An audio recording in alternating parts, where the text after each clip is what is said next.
Behind me is a car, a Skyline, not just any Skyline, R33 GTR.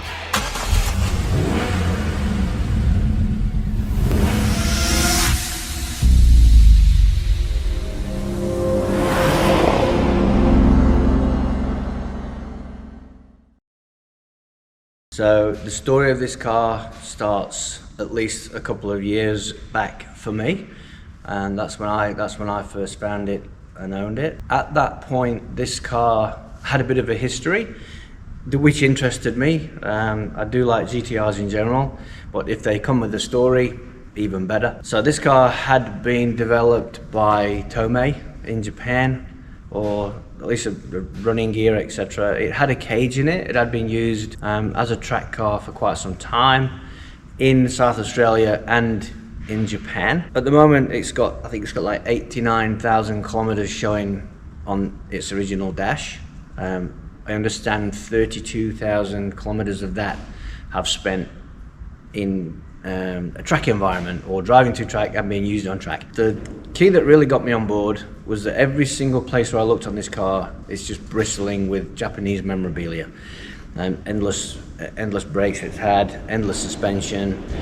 The full engine is a Tomei D-Drive engine, so you take your car to Tomei in Japan, they pull your original engine out and then make it into their D-Drive package. The same package today, I'm pretty sure, is 65,000 US to put in. So having the nostalgia of this car and all its associated paperwork that came with the car to back up that installation really interested me. So I acquired the car and then looked around it and decided that it deserved a full restoration. It had got slight damage on the chassis rails. It's a 33 after all. The pinch welds down the side of the sill, they'd seen signs of having a jack under there as well. And then the engine bay had a remote oil filter system, which had obviously been sloppily changed at times, and there was oil down the side of the inner guards and all over the engine. So the more I looked, more I got unhappy, so I come to the decision to pull it apart. So I did pull it apart some 2 years ago. Motor strip, which I found to be perfect inside, full measurement of all the components, and they were perfect.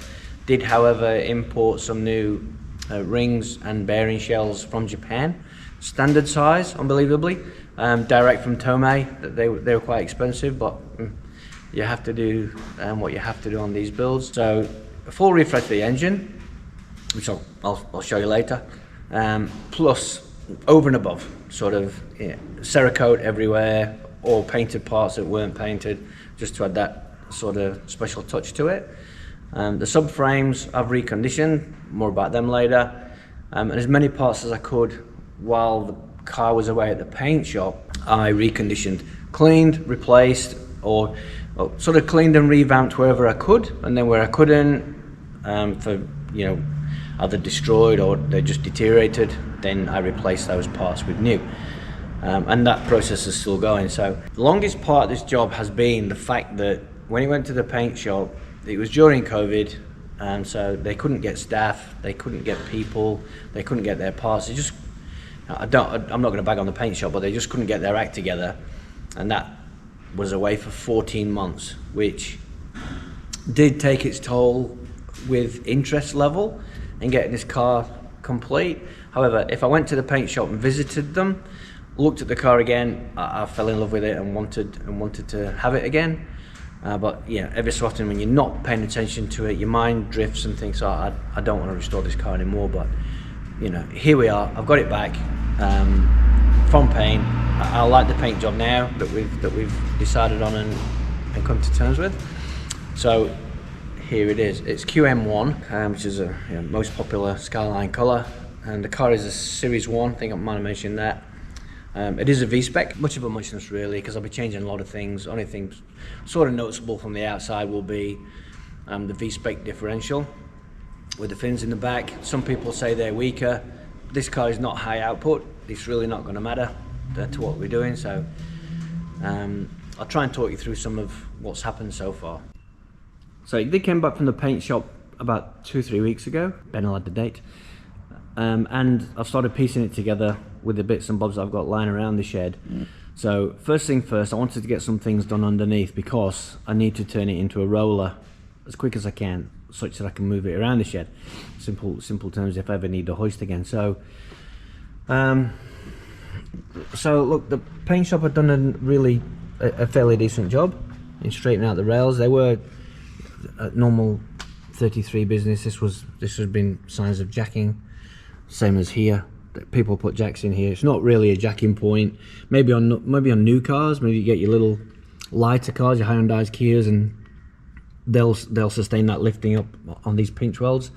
R33 Skylines and 32s in particular as well, they don't like it. So this was pushed in, and these were pushed in. So I've had all this repaired, and they've done quite a nice job. So and then body sealed underneath. So a quick look from the outside. So yeah, it's hard to, you know, it wasn't rotten, damaged, rooted, but it was fairly well crushed into here. Same for this other side. That's normal. That's just where the stiffening member goes. But here, this showed signs of a jack. Under here, signs of jacking, and then same from this side here. And about even this part on the guard had taken a bit of a pounding. They panelled it out, and it's really quite nice now. So in order to get the rear subframe in, you have to have the fuel tank in, because once you got the subframe in, you literally can't get to anything above it. So sort of from the underside, you've got to start from the top, and that means refitting sort of everything on the underbody, starting with brake lines, the cable that runs from the battery in the back all the way to the fuse box at the front. So again, revamped things as clips wherever they would, new zinc bolts, and then new retaining clips throughout. Just basically as tidy and clean as I can get it, and factory in areas of where I got it. Retain that Japanese heritage that was inherent with this car, and just improve it. Clean and tidy, get rid of the oil, get rid of the signs of it being a track car. Inside the cab there was obviously holes where the roll cage had been in. The roll cage had not been welded in, but it had got bolt holes in it, so normal sandwich bolt situation, which left bolt holes which we had to address. So they've been done, welded up, cleaned up, tidy as if they weren't there. And the rest of the frame is very nice. No accident damage on this thing. Obviously been through it with a fine-tooth comb before I started this process. So lines for the Tessa, lines for the brakes, lines for the fuel, all in place. And then you've got the one that runs across the back, the line that comes up this thing for the battery. And that enabled me to get the fuel tank in. So that's where that's at. And actually I'm just waiting at the moment, I'm just waiting to get some clips to come. There's 4 clips that hold this brake line, a brake line that runs obviously from driver's side rear brake, jumps across the passenger side. So once the subframe's in, you cannot get to that. So I'm just waiting for clips to that before I can put the subframe in. Once the subframe's in, I can make this thing a roller at the back, which will enable me to push it around the shed.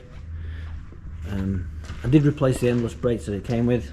I got a fresh set straight out of Japan, so more about those when I fit these in later. Underguards, clean and tidy. Wherever I can, I'll be using zinc bolts, nice and new ones. My idea is never to use this car in the rain or whatever anyway, which I never do with any of my GDRs, but I still like to put the finishing touches on in case someone wants to have this car forever in the future. I'm not looking forward to this. That's awful, but I will get there. I'll just bring it off the hoist.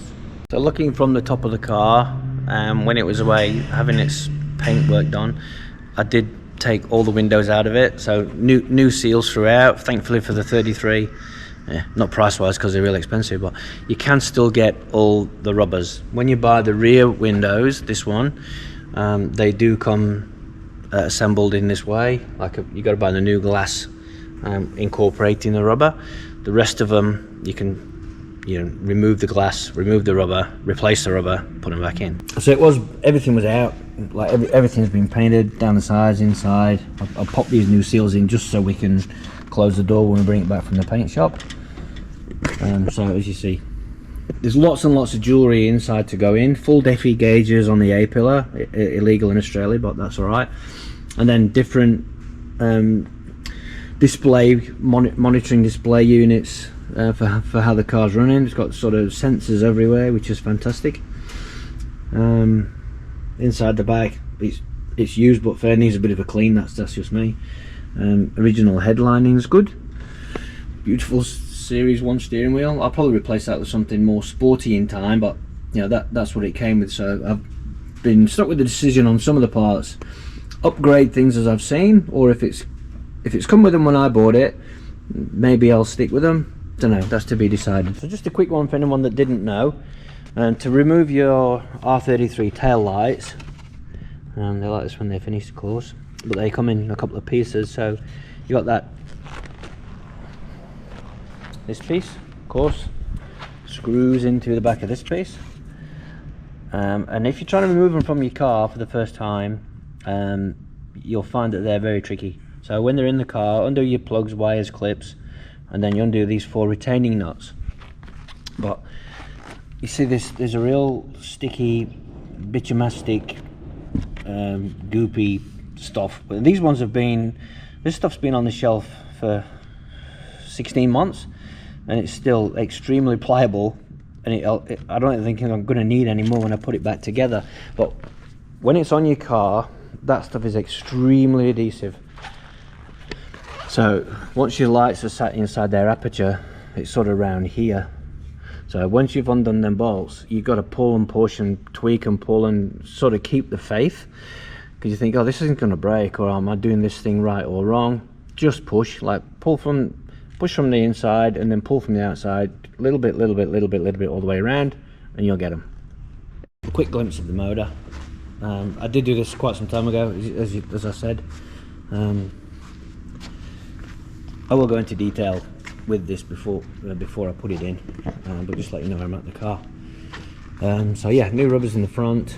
It did come with this aftermarket bonnet on the car, and it is dry carbon, 100% carbon fibre, which when I stripped the paint off, it came off quite good, and I was going to bring it back and just use it as carbon, but I've got another vehicle with that sort of look, and this one I wanted to keep as I bought it. So we repainted this white.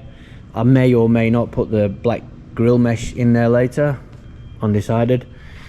So far I've jumped the gun a little bit in my recording, but I started to put the vacuum gauges, the vacuum cylinders in there, the brake booster, the clutch cylinder, master cylinder brake booster. I put this subcoil in the front, and this one's of course for the injectors, and then it runs forward off to the headlights, etc. New clips wherever necessary, sort of here and here, but if I could reuse some of the old ones and they looked really nice, I'd leave them. So here's, you know, wiper motor back in, and the ABS module back in, air conditioning lines back in, and then this is the cable that we talked about before that runs from the, well, not really decided what I'm going to do here, whether I'm going to put a standard fuse box or something else. The wiring is such a, you know, mess anyway at the moment, so I may upgrade to something else, something more simple. I'll say there seem to be a lot of wires for not a lot of activity, so I'll work that out as I go along. So spindles, window wiper spindles back in. As you can see, I've probably gone overboard on this car, but you know, you kind of get that.